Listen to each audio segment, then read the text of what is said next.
Air-portable tank destroyers and light tanks are easily recognizable. Their size is a dead giveaway. They're usually exceptionally tiny when compared to their conventional counterparts. There's no surprise. When you're designing a vehicle that's supposed to be transported by air, there are very severe size and weight constraints. Don't let these cute, almost toy-like vehicles fool you, though. They mean business. Take a look at the British Reserve tank called the Tetra, for example. At first glance, it doesn't seem threatening. It has a slow turret traverse speed and weak armor. Maybe its place is in the museum and not on the battlefield? Wait for the first shot from the British two-pounder. Do you get it now? With a gun like that, the Tetra can pierce the front defenses of not just its peers, but also some Rank 2 vehicles. Furthermore, this is a very agile tank, zipping all around the map at breakneck speeds. And its gun has a depression of minus 15 degrees to boot. Use the terrain, set ambushes, and the Tetra won't let you down. The Soviet ASU-57 tank destroyer looks rather unusual even when compared to other airmobile vehicles. This little thing is not even 1.5 meters high. But don't underestimate its power, as this tank destroyer is outfitted with a pretty nice 57mm anti-tank gun. You might have seen a similar gun on some T-34 models. Excellent ballistics, high penetration rate, decent after-penetration effect. All of that on a very mobile platform that can be easily hidden behind almost anything thanks to its minuscule size.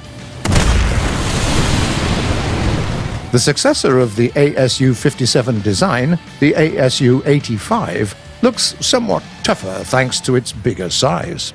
It is also slower, and is fitted with an 85mm gun instead of the 57mm one. This is really good news, as this cannon can one-shot early MBTs and with an APBC round. And you also have heat rounds to use against the most dangerous of opponents. To be honest, when it comes to airmobile vehicles in War Thunder, the US is the absolute undisputed champion. They have 5 of them. The first one is the M22 Locust, which fights a lot like the British Tetra, a very mobile tank fitted with mediocre armor, but also with a decent gun. Compared to its peers, it comes with ammo that has a rather underwhelming after-penetration effect. On the other hand, it can traverse its turret much faster. All in all, it's a really good tank if you lean towards aggressive play close to contested areas of the map. Then we have the T-92 light tank, a distant relative of the Locust, designed to replace the M41 Walker Bulldog. The distinctive feature of this light tank is its very low-profile turret, making it a very hard target when utilizing terrain for cover and concealment. Furthermore, the T-92 has access to a heat round that pierces 254mm of armor, enough to take out giants like the Koenigsegger and fight early MBTs on more equal terms. In reality, though, the T-92 was never used in actual combat. In fact, it never got to the mass production stage.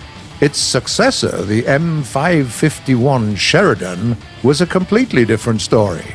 Despite its relatively large size, the Sheridan was still a true air-portable tank with amphibious capabilities, and it was also given a lot of firepower. For a light tank, that is. A 152mm gun launcher is no joke. Apart from heat and HE rounds, it can also fire the Shillelagh missile, making it very effective at any range. With a bit of luck, you can even down some airborne targets.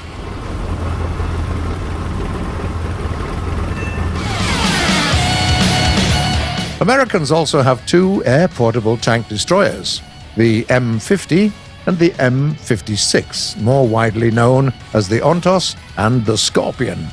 The Ontos is immediately recognizable on the battlefield. If you actually manage to spot it, Its minuscule chassis, derived from the chassis of an experimental APC, carry 6 recoilless 106mm rifles. For most enemy tankers, coming into contact with the Ontos is also the last thing they see before being blown away by a hail of heat or HESH rounds. Well, that's what happens under ideal circumstances. Because of the way the launchers are mounted, and also because its turret has limited traverse, and also because of the way your rounds travel, it's not that easy to aim at an Ontos. Excellent penetration rates, though. Enough to get rid of even a Jagdtiger or a tortoise. When it comes to firepower, the Scorpion is no slouch either.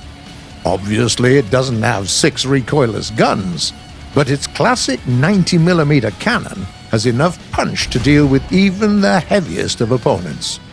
It also comes with APBC rounds that pierce up to 170mm of steel, and Heat FS rounds penetrating up to 320mm. That's more than enough as well. Airmobile vehicles are an ideal pick for surprise strikes from the flank and lightning-quick maneuvers. They're all about ambushes, cap rushes, and backstabs.